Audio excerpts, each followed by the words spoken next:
So I read a book this summer that really kind of shook up my faith and transformed the way I think about God and the way that I serve. And so I'm very delighted for the chance to share with you this morning. Getting here was not always easy. If I'm being really honest, when I went to write this sermon, I had a bad case of writer's block. Has anybody ever been there? And so I was just at a loss for words. In spite of being very passionate about this, I was having trouble getting it out. And I will just acknowledge my husband, who's up on the soundboard right now, who's completely in control of my mic.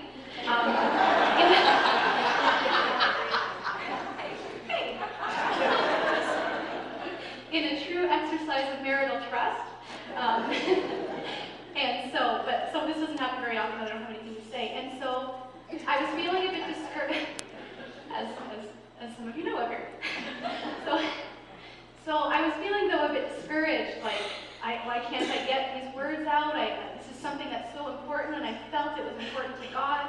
I felt a call for some time to serve God in new ways, and yet I was just tongue-tied and couldn't seem to get it out. And so I did what any of you who have writer's block have ever done. I just was like, okay, I need to leave this alone for a little while. And so I said a prayer to God, and I said, God, why have you picked me to speak about this? I really feel that you are, but I'm not getting any of the words here, so I'm just going to hand this over to you. Please help.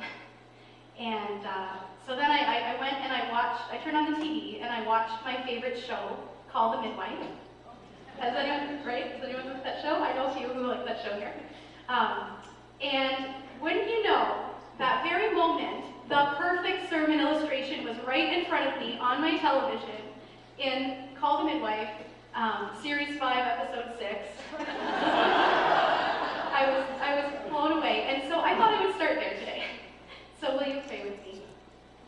God, we pray that you would open our minds and hearts and ears to what you would speak to us this morning. And may the words of my mouth, the meditations of all of our hearts be acceptable to you, our rock and our redeemer. Amen. So I am a huge fan of this show called Midwife, which it's a BBC show, and it follows some midwives and a sisterhood of Anglican nuns just after the war in the poorest end, the East End of London, England. And this particular character who you see here is Sister Monica Joan, who is a favorite of many who like the show. Sadly, though, she is not someone who is taken very seriously. To some degree, it's for good reason, as she shows the signs of early dementia. She is dearly loved for her eccentric wisdom and propensity to steal cakes. But truly, they sort of, say to her, get out of our way, let the young ones take care of it, go roll some Band-Aids, you're in our way, leave it to the ones who really know what's happening. And so this is sort of a recurring theme throughout. In this particular episode, one of the sisters, whose name is Mary Cynthia, a young one, she had just spent the night helping to deliver a baby in the home of an East End loft. And on her way home to the convent, she was attacked, and she was brutally beaten, actually. It didn't show it, but she was brutally beaten, and she was left on a dock. And so she returns to the convent, where, of course, the other nuns, her sisters, are just, and nurses are just shocked to see her in this condition. And of course, they swarm in and they want to help, and they want to sort of fix the situation. Okay, we need to get you cleaned up, we need to get a doctor, we need to call the police, and so on. But actually, what they don't realize is that in this situation, someone who has just been attacked in this way, they're kind of making the situation worse. They're inflicting control on her, which makes her sort of back off and close herself in the bathroom and say, you need to leave me alone, I need some peace. And so, of course, the young nurses and nuns are just beside themselves and on a bit of a standstill about what they should do now and how they should remedy this situation. And who but Sister Monica Jones, the one who everyone casts aside, the one who isn't taken seriously, the one who understands her own pain enough to be able to reach the other one, could help her. And so Sister Monica Jones, in probably one of the most beautiful scenes I've ever seen on television, I'm going to cry, I was crying then, goes into the bathroom and, I didn't need to cry, sorry. She simply is present with Sister Mary Cynthia. Please shake the slide so I can cry. And it's so beautiful. She actually helps her to wash and she cares for her in that way. Not asking anything of her sister, but simply has the wisdom in understanding the brokenness to be present with her. She is what we call a wounded healer. Oh my gosh, I see people crying already. I'm sorry, I didn't mean to. I didn't know to cry. Okay. I think we all know another familiar wounded healer who is the face and the Jesus who we worship. So let's dive into our Bible passage. So we find the disciples in a locked room, grieving the loss of their rabbi, their best friend, their savior, who suddenly died days before. And so we can only imagine the turmoil that they might have been feeling at that time. So much so that they actually didn't recognize him. And so he does something, Jesus does something countercultural by the standards of today, as well as that of his day. And he shows his wounds to his disciples. So if you're a child, you're always looking for an excuse to show off your boo-boos, just like this morning. The kids were just aching to tell me all about their boo-boos. And kids are so wise.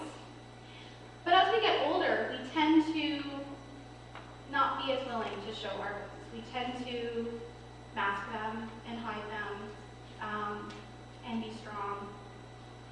We tend to keep them to ourselves. And yet Jesus freely shows his scars to his disciples, that the disciples would know that their pain was shared, that they would feel that they were understood. And he invites them as well to know the Holy Spirit in doing that, as he says, receive the Holy Spirit. In showing his hands, Jesus is revealing himself in the most human, beautiful form. I wonder what we could learn from his example. I wonder what God is trying to tell us here. I believe that God is telling us that God can use our hurts to heal others as well, as in was the case with Sister Monica Jones. I think God can use your brokenness too. Think about it. God uses broken things all the time. Broken soil to produce a crop. Broken clouds to give rain and fog, as is the case today. Broken grain to give bread. Broken bread to give strength. Leonard Sweet said, we bless others naturally through our strengths, but we bless others supernaturally through our weaknesses. In Ann Voskamp's book, The Broken Way, which the women's small group is studying every Tuesday night, she points out the deeper meaning behind the Last Supper, as we know, Jesus breaks bread and shares it with disciples. He broke, and then he gave. When we break bread, we celebrate that we have a God who is willing to break himself so that we could be understood in our humanity and in our brokenness. That our brokenness would draw us closer to him, not prevent us from getting any closer, but would actually draw us closer to him. In fact, brokenness is God's chosen way of working through us. God deliberately chooses people to be his broken vessels, that we may be poured out for others, just as Christ was. Coming out of Pastor Reed's sermon series, those of you who were here, you may remember that we fall on the cornerstone broken. It's like a prerequisite of really understanding Jesus. It brings us in closer. And we have a God who says, I will break with you if it helps you heal. Wow. Some of you may have needed to be reminded of that today. That by his wounds we are healed. And like Jesus, we are called to break for the good of others. And this is culturally relevant right now as it's Bell Let's Talk Week coming up. Has anyone seen the commercials? Like every 5, okay, I've got some history, yes.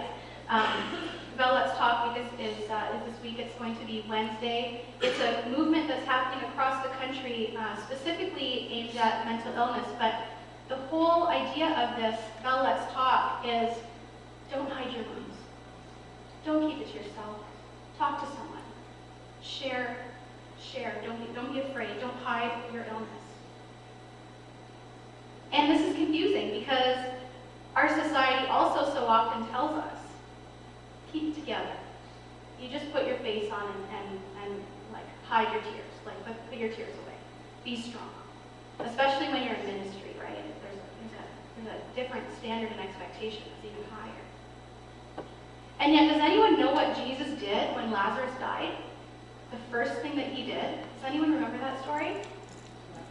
The first thing Jesus did was wept. So the person who's supposed to be strong, teacher, come, help us. Lazarus is dead, help us. He goes and he cries. So imagine you've got a funeral and the pastor shows up weeping. Well, this is awkward, okay? We're counting on you, pal. You've got to be strong for us. And Jesus, our faith leader, the one, our Savior who we look up to, he's losing it. He breaks first. He breaks before he heals. And I believe that he is calling us to do the same thing. I was really knocked off my feet when I learned about this concept of the wounded healer in this book by Henry Nouwen. Because he put into words something that I experienced and struggled with. Like this sort of tension between having it all together and yet being faced with the difficulties of life and trying to hold space for others. Some of you may know that I am blessed to work at another job. I serve at a long-term care home where I offer pastoral care to primarily the elderly and disabled 2 days a week. And I really, really love this role. I love this job. And with each visit, I'm hoping to send this message. I see you.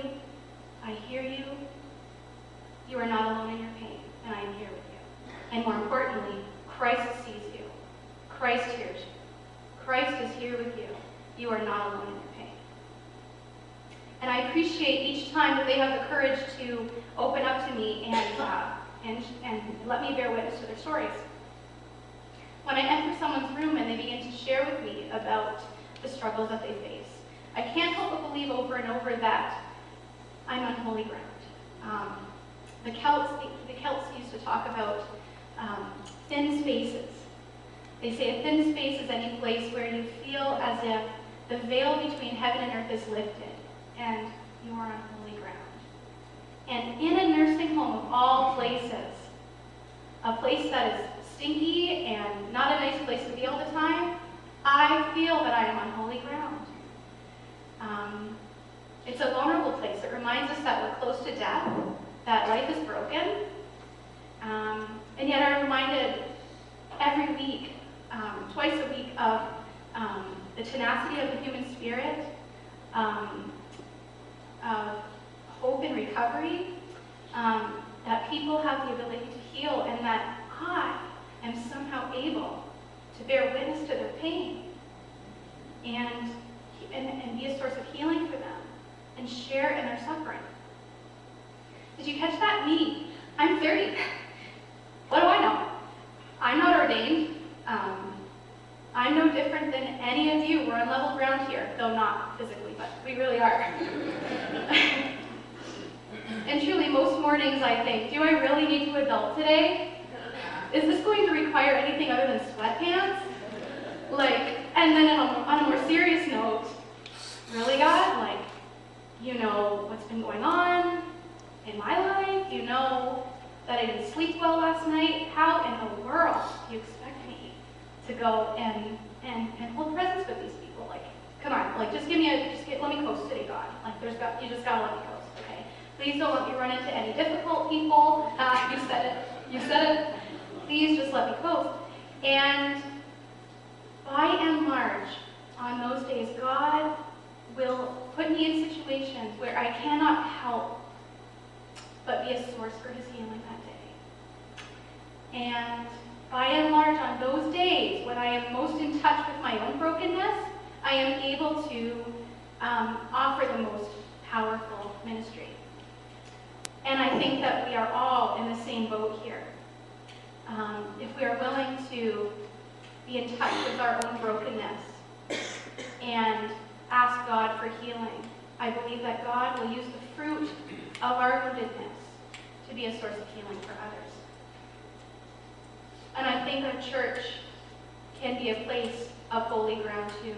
I know that it often is, and I thank the many wounded healers who are willing to do that. But I think it can continue to grow in that way. And if we wanted to do that, there are a few shifts that would need to happen if we want to be a community of wounded healers. And so I will just share a few things with you that I think would need to happen if we wanted to really be a community of wounded healers. The first thing is we need to be community-minded. There's an old model of church community that looks like this. Here's the pastor, and oh, not that, sorry. That's the next one. Thanks, so. Here's the pastor, and here's the congregation, and the pastor tends to everybody, and everybody's happy, right? That sounds like a recipe for burnout. That sounds exhausting to me. I don't think that's the way it was intended to be. Not saying we don't need a pastor, we obviously need a spiritual leader. But instead, I think we're called to be more like this. Spoiler alert, there we go. This is a little cross that I got in Peru in 2006, and I just love it. Ironically, it's broken. But the point is, as you can see, everyone is bearing the weight together. We're sharing the weight and the joy of the Christian life together. And I think it's a powerful image. Think of AA groups, where everyone is again on level ground. Those groups, including our Bible study groups as well, it isn't, those groups aren't about a person who knows better, who's telling everybody how it's supposed to be. What makes those groups so successful is that the people who are leading groups have been there. They're in touch with their own woundedness, so they're able to better help one another and facilitate that truly. I think that's key. And so I think we can all be wounded healers if we're willing to be more community-minded. We had an inauguration this week in the U.S., which I'm not going to even go there. But I was reminded of another famous inauguration when JFK said, "Ask not what your country can do for you, ask what you can do for your country."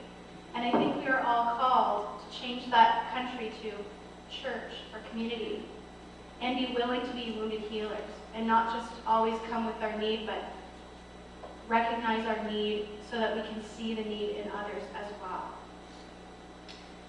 So we're called to open the door and answer that call. The second thing that I think we need to do if we want to be a community of wounded healers is, just like Jesus, not hide our wounds. To be a wounded healer, our community would need to shift from, how can I hide my wounds? How can I keep this to myself and not be in touch with that so that I don't have to be embarrassed or ashamed, to how can we use the fruit of our woundedness to help others? The next thing is we need to be committed to being a community of non-judgment. Because if we're going to be sharing things with one another, we have to be non-judgmental. And I think that as a faith community, that is something that we should be working on all of the time. So that sort of goes without saying, but needed to be said. Another important one is that we don't try to fix. And so wounded healers are not in the business of fixing others. Not giving advice, not trying to solve problems, which actually sort of negates the healing. They are meant to simply hold space and allow Jesus to fill those gaps. Uh-oh, whose phone was that? God? Thanks for that. We're awake again. That's good. Okay. It can be tempting to try to fix situations, but that's not what a wounded healer is called to do. That's not what we're looking at here. we don't try to fix. And finally, and the most important one, is this, that we don't stay stuck. So when I say that we're all broken, I don't mean to give you a badge that you can wear and never get healing and just share and spread your woundedness all over the place.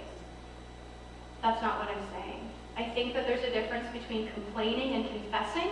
One is aimed at being heard, and one is aimed at being healed. And so this isn't licensed to be like, well, I'm broken, and Cass says I'm broken, so I'm broken, and so I'm going to spread it all over the place, because hurt people hurt people. Healed people healed people. So my hope is that we won't stay stuck in our brokenness, but instead be willing and open. Be willing to be open to God's healing. When our wounds cease to be a source of shame and become a source of healing, we will have become a community of wounded healers. We at St. Andrews may not have a senior pastor right now, but the same power is in us. Jesus' pierced side reminds us that he goes with us. His pierced side reminds us that he is by our side, and that we are able to be Jesus for one another. We are called to live by his example in this. So are you in? Are you in? Yeah. Woo! Awesome. Awesome. Love it. Good. If so, we need to do something first. And it goes back to that point I said about not being stuck. It is totally necessary. We need to be willing to tend to our own wounds first. I'd like to give you an opportunity to do that today in the form of self-reflection and prayer. You may have been handed a Band-Aid when you walked in today. If not, just raise your hand and the ushers will bring one to you. Oh, it looks like we mostly have Band-Aids. That's wonderful. And so I invite you to get comfortable and put 2 feet on the floor, take a deep breath. We're just going to open ourselves to a time of talking with God.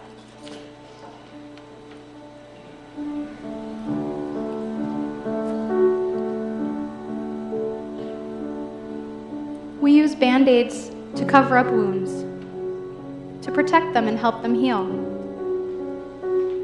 Every one of us in this room has been wounded in some way, and we all carry the scars. From the pain of broken relationships, from unjust criticism, from tragic loss and grief, from childhood traumas, from situations where we've been misunderstood that we replay over and over in our heads. And most of the time we keep those wounds to ourselves. We keep them covered up to protect ourselves from the pain associated with them. I invite you to look at your Band-Aid and think about what those invisible wounds are in your life. Maybe you have some that are old. Maybe you have some that are more fresh. Ask yourself, have you been hiding them from yourself or from others? How have those wounds manifested in your life, positively or negatively? Jesus, who knows each situation, we invite you to begin the process of healing our wounds now.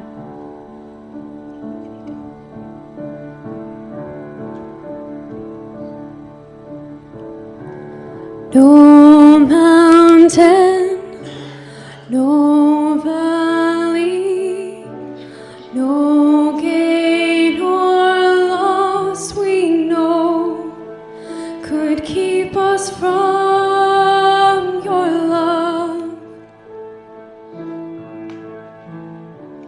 No sickness, no secret, no chain is strong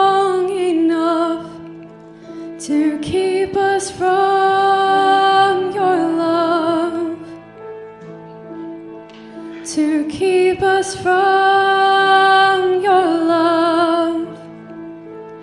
How high,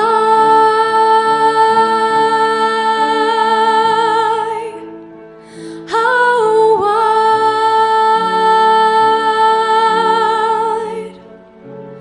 no matter where I am, healing is in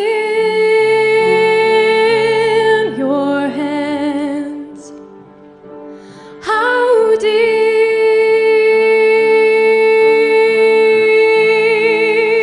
how strong,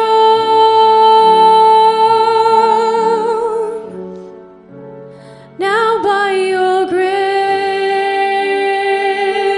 I stand. Healing is in your hands.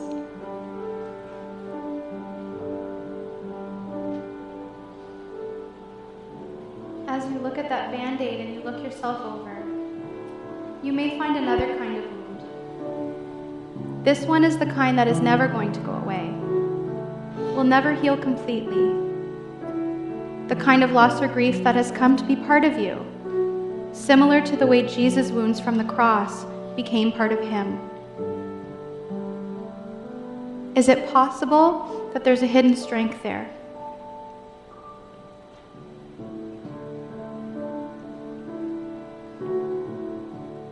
Maybe because of your experience, you have already been able to comfort someone going through a similar experience. Maybe your pain has taught you compassion and patience for others. Maybe you didn't even know it, but you have become a wounded healer, a source of strength to others who know your story.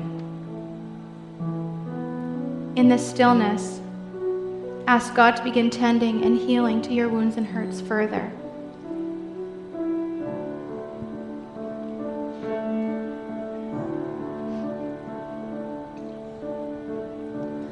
Our present, our future, our past is in your hands. We're covered by your blood. We're covered by your blood. How high,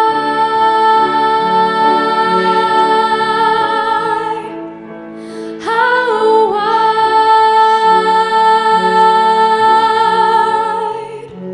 no matter where I am, healing is in your hands. How deep,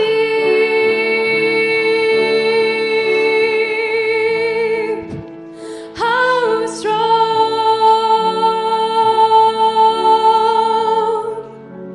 now by your grace I stand. Healing is in your hands.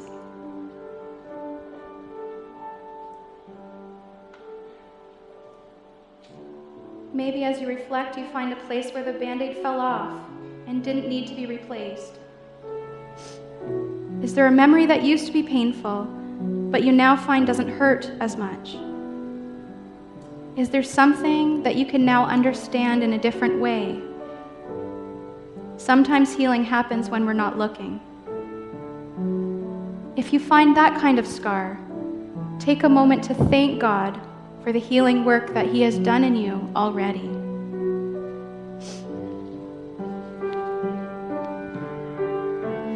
In all things, we know that we are more than conquerors. You keep us by your love. In all things, we know that we are more than conquerors.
Let's pray. God, we thank you that we find healing in you. We humbly thank you, God, that our hurts matter to you. We ask that when we remember our hurts, that we would see evidence of you, of your redemption and grace at work in us. Give us the courage to not hide our scars, but instead teach us how to be a healing community the way you intended. Let us keep this Band-Aid as a reminder of our call to be wounded healers. We pray in Jesus' name.